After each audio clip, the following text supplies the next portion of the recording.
नमस्कार मंडळी, मी सुनील डिमेलो वसई. मंडळी, आज रविवार आहे. सायकलिंगसाठी बाहेर पडलो होतो आणि सायकलिंग करता करता एक विचार मनात आला. एक गाऱ्हाणं तुमच्यापुढे मांडावंसं वाटलं. ह्या डोंगराच्या पायथ्याशी एक छोटं शहर आहे आणि मी गावात उभा आहे. तर गाऱ्हाणं असं आहे की शहरातल्यांनी शहरात राहावं, गावातल्यांनी गावात राहावं. शहरातल्यांनी गरज पडेल तेव्हा गावात येऊन थोडा ऑक्सिजन भरून घ्यावा.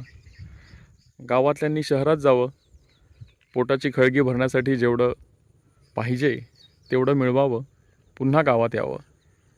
शहरातल्यांना वाटलं की चला बाबा, आता मला पूर्ण वेळ गावात जायचं आहे, तर सर्व शहरी मानसिकता सोडून गावात यावं, गावकरी बनून राहावं.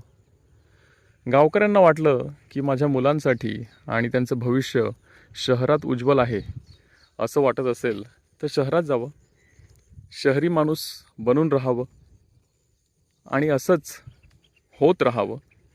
हे तेव्हा शक्य आहे जेव्हा शाश्वत विकास साध्य होईल. सध्या आपल्याकडे बिल्डिंग्स बांधल्या, रस्ते बांधले म्हणजे विकास, अशी काही टूम निघालेली आहे, असा काही गैरसमज जो पसरलेला आहे. त्यामुळे शहर आणि मी इकडे उभा आहे हे गाव, ह्यामधलं जे अंतर जे आहे ते कमी होत चाललेलं आहे. म्हणजे जे भौगोलिक अंतर आहे ते कमी झालं चालेल, मात्र गावाचं शहरीकरण होऊ नये. शहरं जशी बकाल आहेत तशी गावं बकाल होऊ नयेत असं एक गावकरी म्हणून मनापासून वाटतं. तुम्हाला काय वाटतं? ही माझी अपेक्षा, हे माझं गाऱ्हाणं अवास्तव आहे की वास्तव आहे? नक्की कमेंट करून सांगा.